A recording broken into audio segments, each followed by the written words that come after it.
আমাদের ফরিদা পারভিন আপা লালন গীতিতে যে জনপ্রিয়তা তৈরি করেছিলেন সেটা আসলে পুরো জায়গাটাই উনি শূন্য করে একসাথে ওনার নিজের সাথে নিয়ে চলে গেলেন।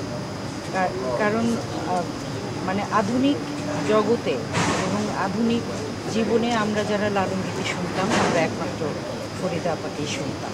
যারা লালনের আখড়ায় লালন সাইজির আখড়ায় যারা গান করেন তাদের গান একরকম, আর ফরিদা আপা ওখান থেকে গানটা তুলে নিয়ে এসে আধুনিকায়ন করে আমাদের কাছে উপস্থাপন করেছেন। আর ওনার কণ্ঠে যে মায়া, উনি শুধু লালন সঙ্গীত কেন বলবো, উনি দেশের গান কিছু গেয়েছেন, তারপরে দেশের গানই বা আমি যদি বলি যে ওই যে তোমরা ভুলে গেছো মল্লিকাদের নাম, ওই গান অনবদ্য, ওনার কণ্ঠ অনবদ্য এবং মানে কণ্ঠের সুর এখন তীরের মতো।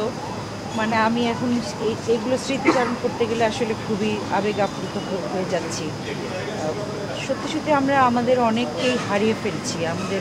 আমাদের মাথার উপর যারা বটবৃক্ষের মতো ছিলেন তাদেরকে আমরা প্রায় অনেককেই আমরা হারিয়ে ফেলছি। আমরা খুব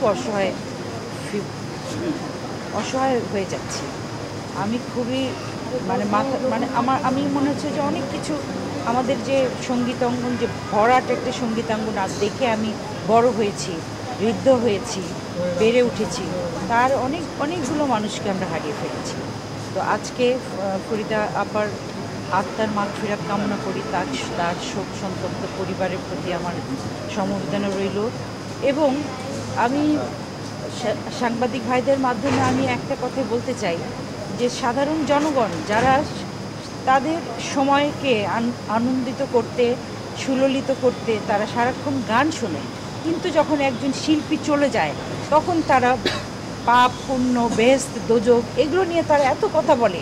সেই কমেন্টগুলো দেখলে আসলে আমরা খুব ভীত হয়ে যাই, আমরা খুব ভেঙে পড়ি, আমাদের খুব খারাপ লাগে যে একটা মানুষ মারা যেতে না যেতে তার লাশ দাফন করা হয়নি, এখনই মানে কোন দোজখের কয় নাম্বারে যাবে সেগুলো নিয়েই কথা বলা শুরু হয়ে যায়।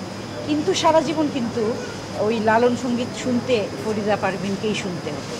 তো এই মানুষের, সাধারণ মানুষ যারা অনলাইন প্ল্যাটফর্ম ব্যবহার করেন, কমেন্ট বক্স ব্যবহার করেন, তাদের কাছে আমার খুব অনুরোধ, বিনীত অনুরোধ, আমাদের শিল্পীদের এত পাপী ভাববেন না আপনারা। সে পাপ আমাদের দেশে আরও অনেক জায়গায় আছে, অনেক ক্ষেত্রে আছে। শিল্পীরা আমরা শুধু গানই করে যাই। আমি আমার জায়গা থেকে আমি আজকে এই কথাগুলো বললাম। শিল্পীরা একমাত্র জাতি যাদের কোনো ঘুষ খাওয়ার জায়গা নাই, দুর্নীতি করার জায়গা নাই, যাদের মিথ্যাচার করার জায়গা নাই, যাদের অন্যায় করার জায়গা নেই। আমরা শুধু গান করি, কী বল? অথচ আমরা মারা যাওয়ার মানে কবর দেওয়ার আগেই মানে কয় নাম্বার দোজখে যাব সেটা তারা নির্ধারণ করে ফেলে। আর একদম তাদের বেহেশতের টিকিট সবার হাতে, সমস্ত একদম মাওলানা দিয়ে ভর্তি সমস্ত ফেসবুক। এটা খুব খারাপ লাগে। এই জিনিসটা আমরা না করি, আমরা শিল্পীদের প্রতি সহনশীল হই। আমরা সারা জীবন যেরকম অভিনয় শিল্পীদের অভিনয় দেখে বড় হচ্ছি, গান শুনে বড় হচ্ছি, নাটক দেখে বড় হচ্ছি, সাহিত্য পড়ে বড় হচ্ছি, অথচ কিনা আমরা এইভাবে বিচার করি। আমি সত্যি সত্যি আসলে আবেগ আপ্লুত হতে গিয়ে আমি আরও অনেক ক্রোধের কথা বলে ফেললাম। আমি তার জন্য দুঃখ প্রকাশ করছি।